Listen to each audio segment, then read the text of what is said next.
Hi everyone, welcome to Reviewia Talks. Today we are going to talk about certain pointers which can be useful for candidates to gauge the seriousness and credibility of an employer when you are engaging with them for a possible job opportunity. Now, this message might be more relevant for assessing, early stage organizations, young organizations, but it is also pertinent for assessing what you can expect even when you're joining large organizations or a certain business unit in a very large company. Okay, because it doesn't always guarantee a great experience, even if you are going to be part of a fairly established employer brand. Okay, so following are a few pointers which you can use to gauge what can you expect from the employer when you eventually join them, if you do. So one of them is how serious are they about this open position, and one clear indicator of how serious the employer is to hire for this position is a proper job description.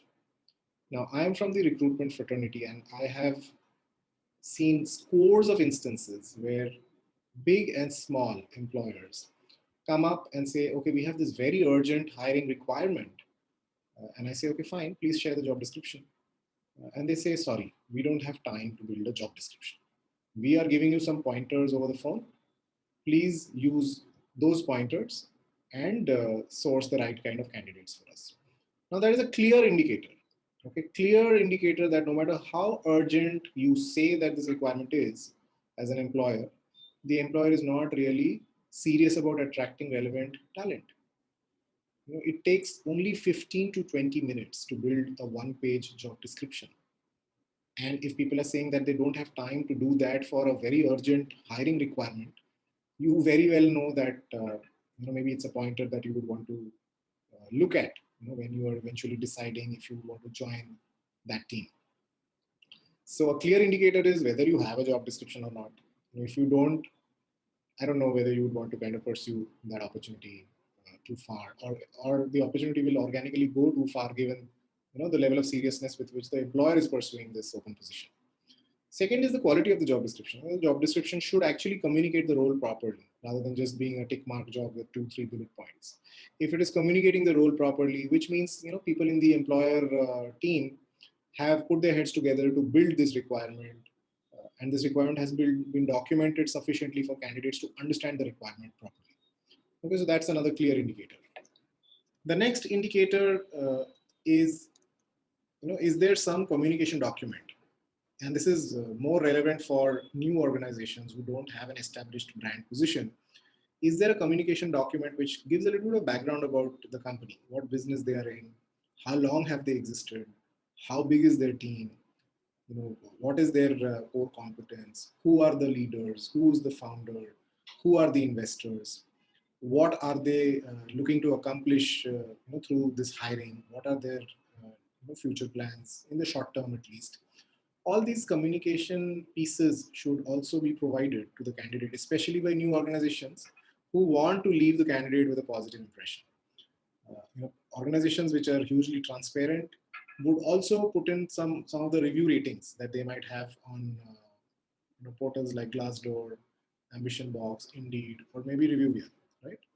That also lends a little more credibility to the communication that you send to your client, to your candidates, and also the fact that you are being transparent about what these neutral platforms are saying about you as an employer, from various reviews that have been received. So that is, for early stage organizations, I think it is almost mandatory to do this. If they are not doing it, they will eventually not be able to make a differentiated impression in the eyes of the candidate.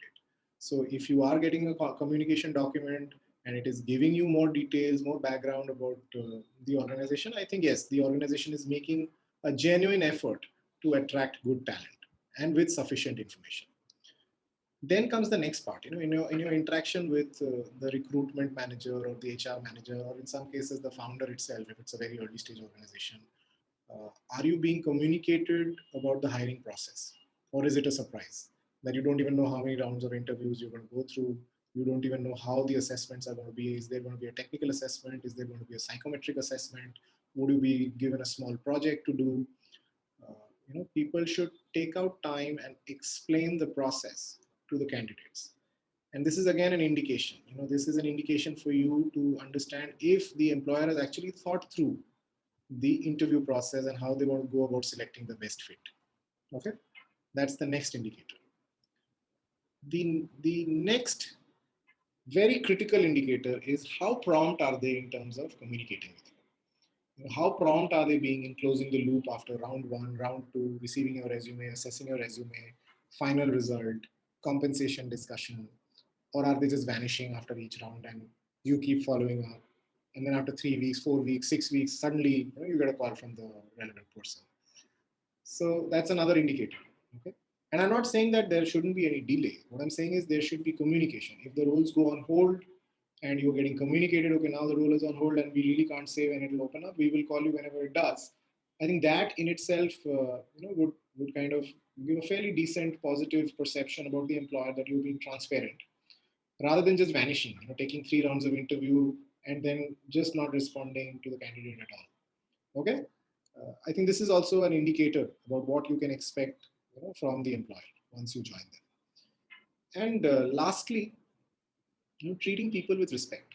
And I think this is table stakes, but unfortunately, there are way too many instances where candidates' time is not respected. Sometimes the experience of interacting with the interviewer also is not very pleasant, where at times the candidate is left with an experience of kind of getting bullied at times, okay, or having been made to feel small for not knowing certain things. Certain sarcastic comments are also passed. In very extreme cases, there might be gender sensitive, race sensitive comments which might be made by interviewers. So all of that are very clear indicators of the culture of the company, what the leadership is standing for, what is a given, what is accepted behavior in an organization. you know you should watch out for these as a candidate, especially when you haven't made up your mind. If you have made up your mind for certain reason, you want to join the organization, maybe the role is very unique, maybe overall perception of the organization is very good, and maybe the behavior that you see in the interview is a one-off, then it's fine. But when you're in a process of still making up your mind, these can be very good pointers to help you make the right decision. I hope these messages and pointers would help you make the right choice when it comes to choosing your next employer. Thank you so much for listening in.